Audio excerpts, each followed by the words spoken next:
Hey, welcome to Miss D6 Women's Sports. Hey, welcome to Miss D6 Sports. If you get a chance, please like, share, and subscribe to my channel. Well, it's heating up again. We had a few more movement. Chicago has been very busy, um, moving pieces, adding pieces. Of course, they traded Kobe White. Today they traded Ayo the Munsu.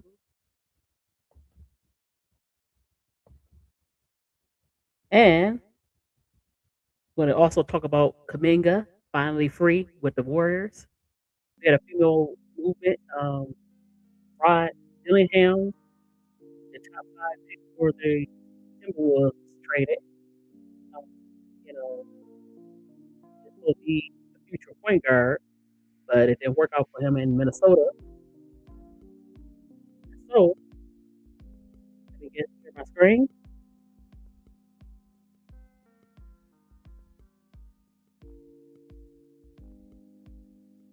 So the action today, yesterday, they traded Josh Minott to the Nets.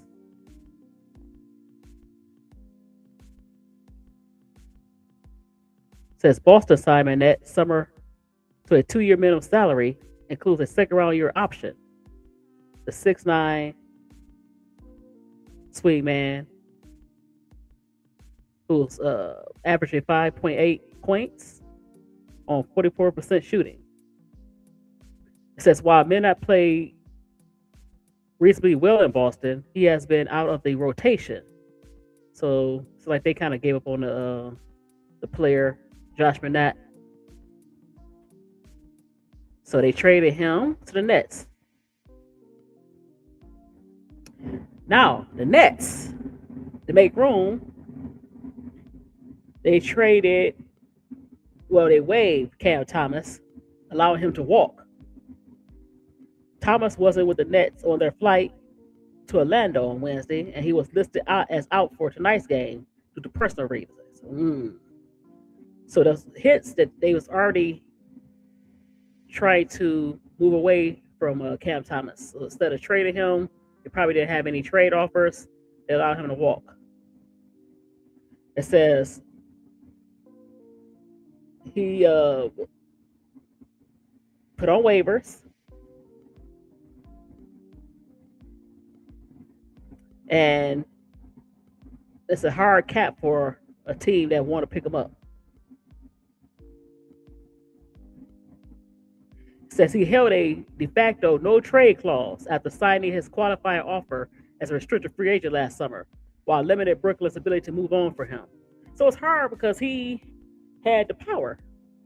So instead of trying to trade him and uh, had to deal with him saying no, I don't want to go to this team or whatever, they say, you know what, we're just going to waive you, take our losses.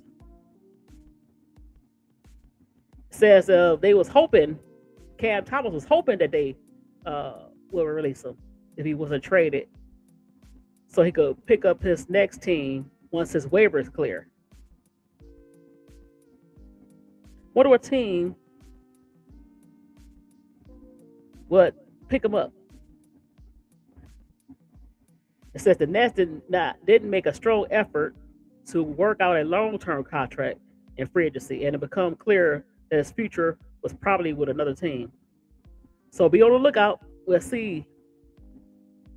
So the Cavs and the Bucks probably would offer him something because that was a team that he was going to if they traded him. The team that was seemed like they was interested. So the Bulls has been busy. I mean, definitely busy. uh, Kobe White is gone. Ayo the Munsu, who gave you some good few years since they've been there, but they got rid of them, and they said they required Nick Richards with a 3-team trade involving Suns and Bucks. Says the Bucks and Suns had extended the trade, adding the Bulls to the mix. Richard will head to Chicago instead of Milwaukee, with Ousmane Dean going to Milwaukee, which is to see more playing time with the Bulls. Considering they dealt Nikola Vucevic this week, Dean wound up in Chicago earlier this week, while the Thunder traded him to Charlotte. Ooh, before he even got to the team, uh, Richards was on a move. So we'll see what's going on with him. And he's making $6.7 million this season and will be a restricted free agent this summer. Dean will. Wow.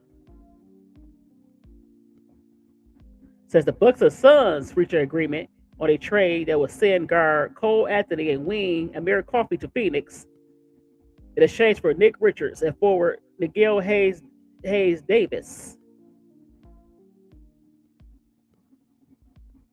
It says the Bucks were informing Giannis suitors that the star forward would stay put and they were moving on other trade opportunities.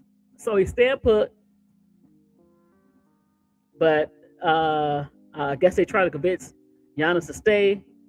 He could be a free agent, so I hope they can kind of talk to him, either say, you know what team you want to go to, so they could probably get some possible draft picks. But they stay put for now. So the Giannis update, they stay put for now. One of the bigger names that everybody was talking about. Says for the Sun, it's a major financial boom. Phoenix dropped under the luxury tax line by roughly $2.5 million. So a lot of these teams are dumping a lot of these contracts to get under the cap, so maybe they can go after some big name free agents. It says Phoenix was already carrying 14 players on a standard contract, one less than the maximum, But the trade would give the team more financial flexibility to promote Boyea and remain below the tax.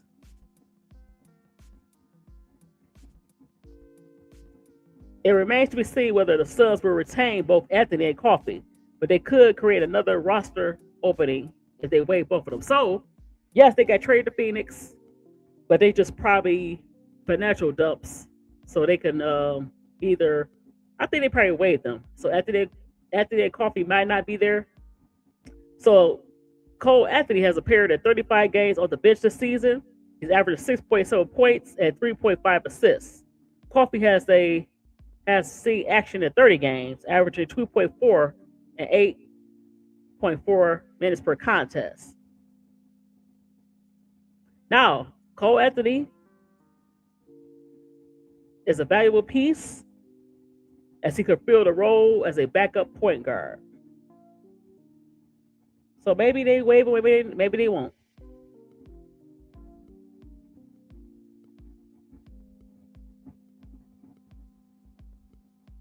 Now they keep saying Giannis is that with the Heat, Wolves, and Lakers. So those are out the question, and they're going to keep Giannis. They're probably going to convince him to stay. They try to clear up some space. So, but I heard Golden State, but we'll see. Now this is interesting. The Pelicans trade a very decent piece, a very energetic piece to their team, Jose Alvarado, to the Knicks. New York also acquired the draft rights to Latavius Williams. He's 36. But it says New York native who's going back home is headed home to the Knicks. This is according to Ian Bagley of the New York. It says New York will send a pair of second-round picks along with Dalen Terry to the New Orleans in exchange for Alvarado. The Pelicans will also receive cash. That's pretty important. It's a small market team. They get some picks. They get some money. That's pretty good for them. The two second rounders headed to New Orleans are 2026 and 2027. So it's right away. right away. So that's pretty good for the Pels. Alvarado has been connected to the Knicks and rumors for much of the season and leading up to the trade deadline. He's 27 years old and as a logical fit due to part his affordable $4.5 million cap hit, which the Knicks could accommodate by sending out Gershon Yabrasul, who's making $5.5 million. Now, the Pels reportedly was not interested in taking back Yapsuli, whose contract includes a 2026-27 player option. So the Knicks found another taker, making a deal with Chicago for Terry, and will flip the newly acquired forward to New Orleans in this deal. It's possible that the two moves will officially complete a single transaction. Now, the Knicks are getting a very tough on-ball defender who brings a lot of energy off the bench. Now, he could be, of course, either he could start some games alongside Brunson or he could back up Brunson. Now, he has a player option of $4.5 million for next season. If he opts out of the deal, the Knicks will have the ability to re-sign him under his bird rights. But they may prefer for him to opt and negotiate a stitch that begins the following season, since it will help the team's payroll, will help keep the team's payroll in check for the 2026-27 season.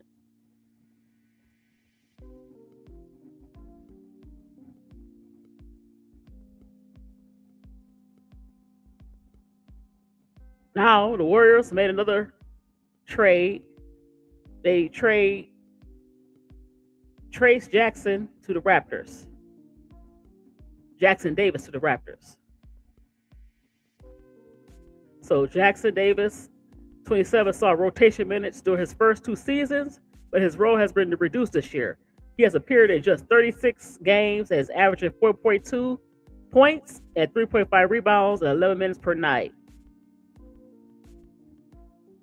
He makes $2.2 million this season, and his contract includes a $2.4 million option for 2026-27.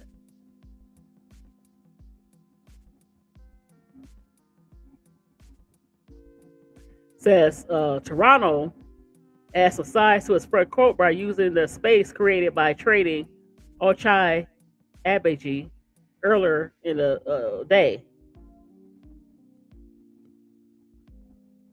And the Raptors explored seven options for another big man, including Pels, Beeves Missy, and the Knicks, Day'Ron Sharpe, and Magic Goga Vincent. So the Jackson Davis trade, coupled with a deal that sends Kuminga and Buddy Hield to Atlanta, give the Warriors enough roster flexibility to convert two-way guard Pat Spencer to a standard deal. They just trying to every team trying to move as much money as they can. So Zubac is traded to the Pacers. Pacers got a big. Pacers have their new starting center, according to Shams Karina of ESPN, and they acquire Zubac. You know what? I was very shocked that they was going to trade Zubac. But I think they're moving on. They try to get some draft picks, move some money. And the Pacers get Kobe Brown as well. Clippers acquire Benedict Mathurin and Isaiah Jackson. The Pacers 2026 first round top 4 projection and 10-30 protected. So they get the Pacers 2029 first round on the protected and the Mavs 2028 second round. If that 2026 Pacers pick doesn't land, number 5 or number 9, the Clippers would get instead a protected 2030 round first rounder. So they better hope they try to get the draft picks, the Clippers, so they try to get the highest pick they can get. Now, Miles Turner, ever since losing Miles Turner to the division rival Bucks in free agency, the Pacers have been looking for a new starting center, having attempted to temporarily address the position this season with combinations of Jay Huff, Michael Potter, Tony Bradley, and James Wiseman. So they got a decent veteran big man. Indiana linked several starting caliber centers on the trade market with a focus on players with modest or mid-sized contracts. So they're not trying to pay, they're a small market team. They're not trying to pay the big money. So Daniel Gafford, Nick Claxton, Walker Kessler, and Yves Missy, according to the NBA insider Chris Haynes. The Pacers made a recent push to acquire Kessler, offering a package that would include 2 unprotected first-round picks, but were rebuffed by the Jazz. So the Clippers bid. They already got up off of veterans Chris Paul and James Harden. So they try to get some picks, try to get younger, try to get some money.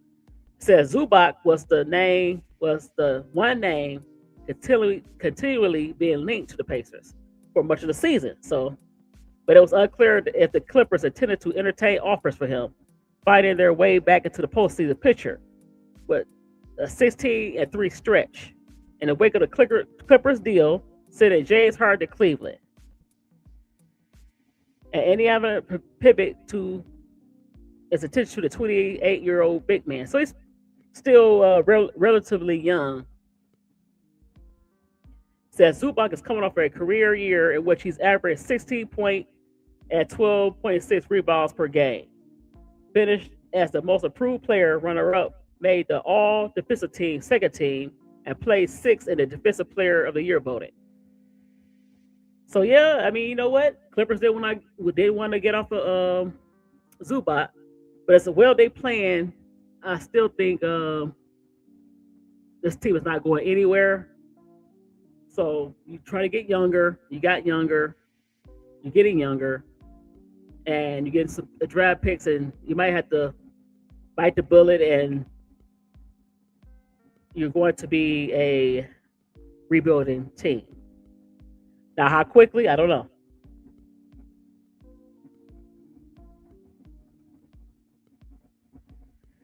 So, says Zubac has once again been a valuable anchor at the 5, averaging 14.4 and 11.0 rebounds, shooting 61% in 43 games.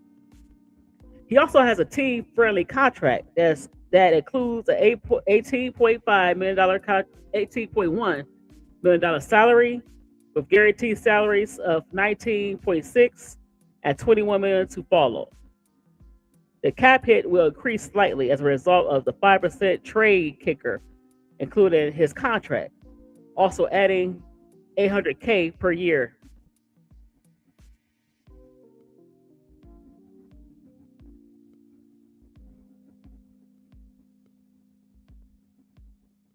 Now this year, they had the 3rd worst record at 13 and 38. They are nearly ahead of the Pels and the Kings in the standings, and just 1 game back of the Nets and Wizards.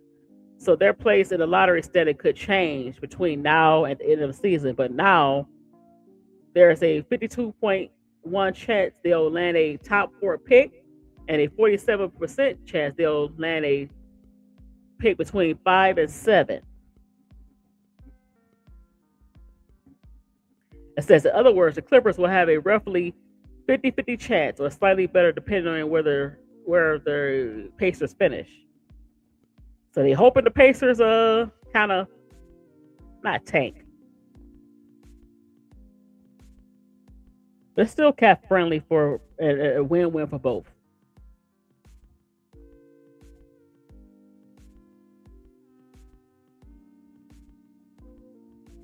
So yeah, of course, Bulls trade Ayo the Moonsuit to the Timberwolves. So they traded to the Timberwolves, former Bull. So they also get Julian Phillips, the Timberwolves, and in exchange for Rob Dillingham and third-year forward Leonard Miller. Now, according to Michael Soto, either the Nuggets or Warriors will receive the 2026 pick, the Cavs the 2027 pick, either the Timberwolves or Warriors the 2031 pick, which is most favorable, either the Suns or Rockets the 2032 pick.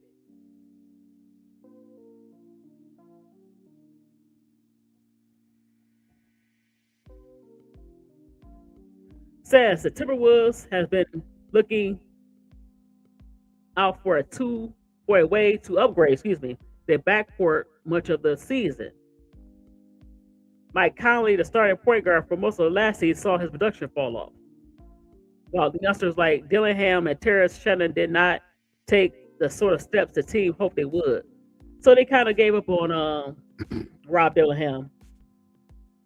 And it says that resulted in Anthony Edwards and Dante Vincenzo taking more ball handling responsibilities, which they don't want them to do. They want them more off the ball. Now, although the Musu isn't a true point guard, he'll give Minnesota another play maker in the backcourt, making the outside shots. The Chicago natives in the midst of a career year, he's averaging 15 points, 3.5 assists, and 3.0 rebounds at 26 minutes per game. He is shooting 51%. So that's pretty good. So they move on for Rob Dillingham. The Musu is going to Minnesota.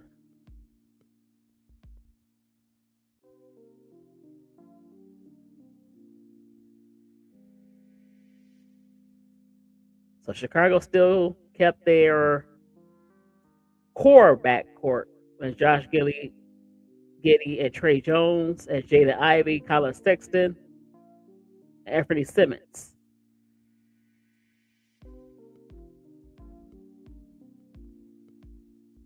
And so Dillingham joins that mix.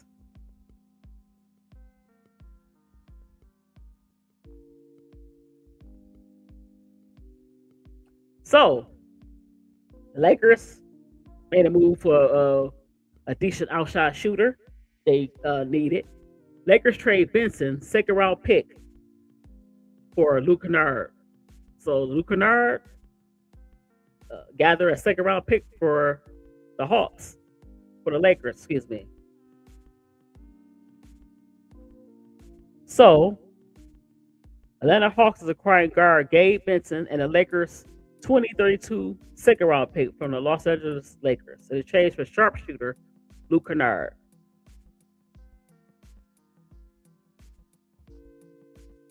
Says finding another shooter was among the Lakers' priorities until the deadline, and they were able to fill that role with Kennard, who's connecting at a 49.7% from beyond the arc in 46 games. Kennard, 29, is also a Duke alum, just like J.J. Redick. So I'm sure J.J. know him very well.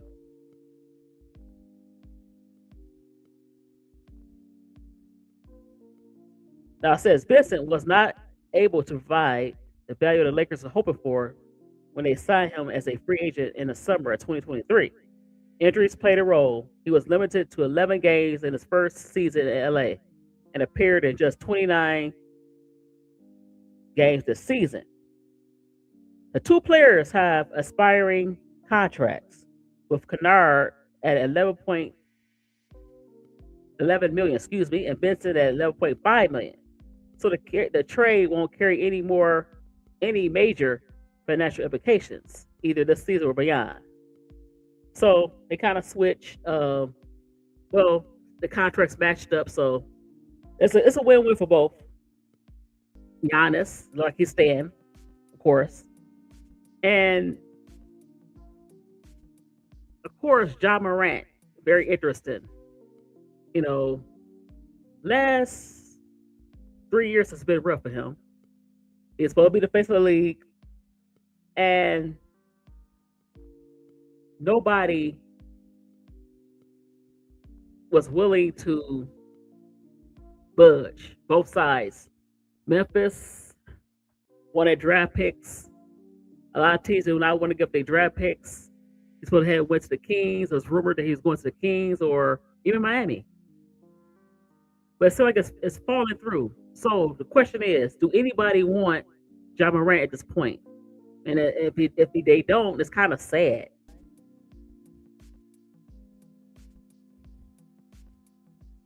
And tell me if you agree in the comment section.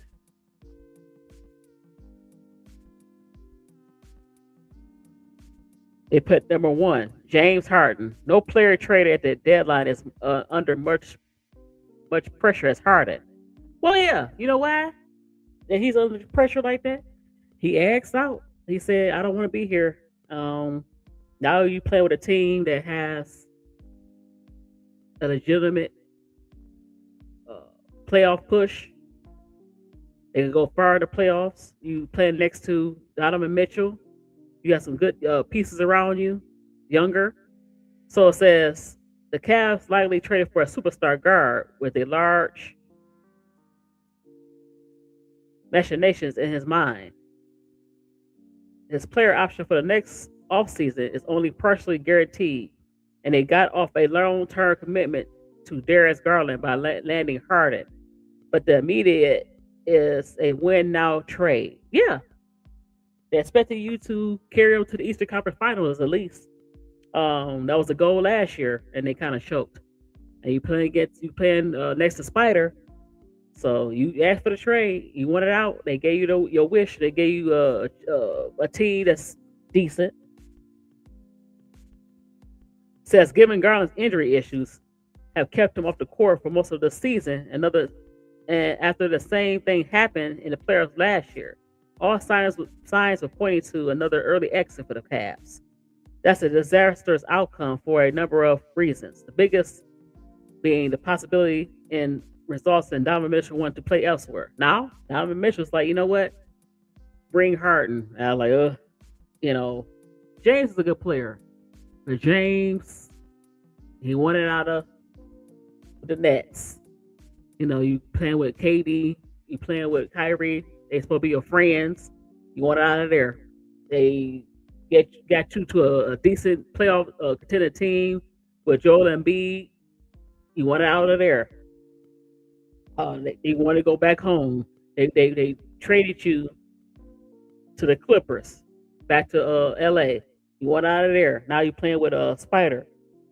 Spider, do you really want a guy like that who sometimes, if he's not in the right headspace, he's not going to perform. He's going to ask for a trade. He's going to be kind of a disgruntled sometime. When he's on, he's on. When he's off, he's off. So be careful what you wish for, Donovan Mitchell. Be careful what you wish for. Says, so the Cavs went out and got Harden. His iffy playoff record makes it an interesting move. Yeah, regular season is all good. He had maybe a few in his career decent postseasons.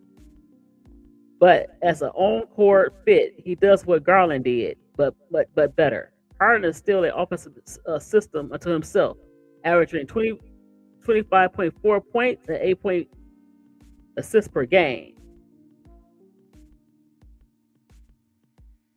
He is very capable of giving Mitchell a much-needed rest, given how often the Cavs have relied on him without Garland this year. Should Harden seamlessly integrate into Cleveland's offense, the team will definitely be better and offer a puncher's chance at coming out of the Eastern Conference without a prohibitive favorite. But if he doesn't, the consequences will come, and not just for Harden. If the Cavaliers flame out again, it will lead to massive changes, and the structure of his core is currently put together. Maybe there's a place for Harden in a new reality, but the chances of him getting the extension he reported desire is much lower if he shows out. If he doesn't and Cleveland moves in a different direction, There are a few teams that will offer the 36-year-old big money. Yeah, Harden has pressure. You want it out? It's your time to ball. They said Jared Jackson with the Jazz. Uh, you know, I don't see no pressure here. It's a younger team, but let me see what they say. After years of tanking, the Jazz finally went all in on an All Star to complement its current core, acquiring Jackson for a high price of three first round picks: Walter Clayton, Taylor Hendricks, and Kyle Anderson. And George's name, Utah had to make a move eventually with all the assets the front office accumulated for the Mitchell and Rudy Gobert trades. But nobody thought the Jazz would go after Jackson. Reception of the move has been mixed. It's on JJ to prove them wrong. How often the Jazz will rely on Jackson down the stretch of the season, in particular, is much murky. Excuse me. Utah needs to land in the top 8 of the draft pick to keep its first pick this year. But the team will be asking a lot of him regardless. Jackson's fit next to fellow forward Laurie Markkanen isn't squeaky clean. We always ask to adjust. The Jazz also betting that Jackson's down year in Memphis is a aberration. He's averaging 3 fewer points, and his defense haven't been at the same depoy caliber that's been the last few years. Now this one is more like Harden. He's going to a team with aspirations of going far in the playoffs. Ayo Damunsu says the Timberwolves did not send out their best trade asset to land Damunsu, but given Minnesota's status as contenders with a desperate need for a competent point guard, there's quite a bit riding on its ability to seamlessly integrate alongside Anthony Edwards. Minnesota landed a 26-year-old Damunsu as well as Julian Phillips in a trade that saw Rob Dillingham, Leonard Miller, and 4 second-round picks leave the Twin Cities. So, unlike the 2 players named above, Timberwolves do not need Damunsu to come in and be a star to consider the trade a success. He just needs to offer up solid minutes off the bench and play good defense. Yeah, they missing that, and they got younger. Instead of relying on Conley, and I like the Musu. He bring a lot of energy. Says this year he proved very capable of that, averaging 15 points per game and shooting 45% from 3, along with a solid point of attack defense. That's what they need. It takes a lot of pressure off of Ant to have to play, and DiVincenzo. Luke Kennard, yes. The Lakers want to make a playoff push. They missing some outside shooting. Like Damusu says, Kennard was acquired to address a specific need. In the Lakers' case, it was perimeter shooting. The Lakers' role players had a very tough time hitting the open shots created by LeBron James and Luka and Austin Reeves this year. Only Roy Hachimura shot above 36% from deep. So President Robert Lincoln shipped out Gabe Benson and second rounder for a sharpshooting Kennard, who shot a whopping 49% on 3.2 3-point shots per game. The Lakers are in a quite a bit of a weird spot because they have all 3 All-Star players that aren't going all in this season in order to position themselves to build around Doncic. However, the lights are always bright in Los Angeles, especially in what could be James' final year wearing purple and gold. So they're looking for Kennard to come in, shoot the open shots. So those are 4 players that that the basketball world will be looking out to see how they do with the teams. Jared Jackson, because the Utah Jazz, I don't know, there's not a lot of pressure on him, but maybe a little pressure, not a lot on Harding, and a little pressure on the Moon Suit, maybe, because these are playoff teams. Kennard, look very little, just hit your open shots. Ja Morant wants to stay with Memphis, and he's going to stay, but only because teams really kind of backed off of trading for him.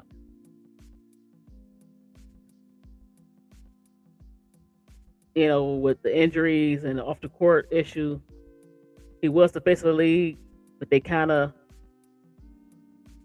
backed off of him. So him and Giannis are staying.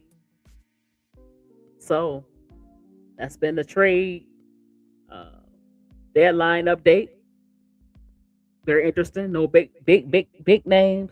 Maybe James Harden, but he's getting older. No younger big names. So this is Miss D for 61 Sports. Please like, share, subscribe to my channel, and thanks for watching.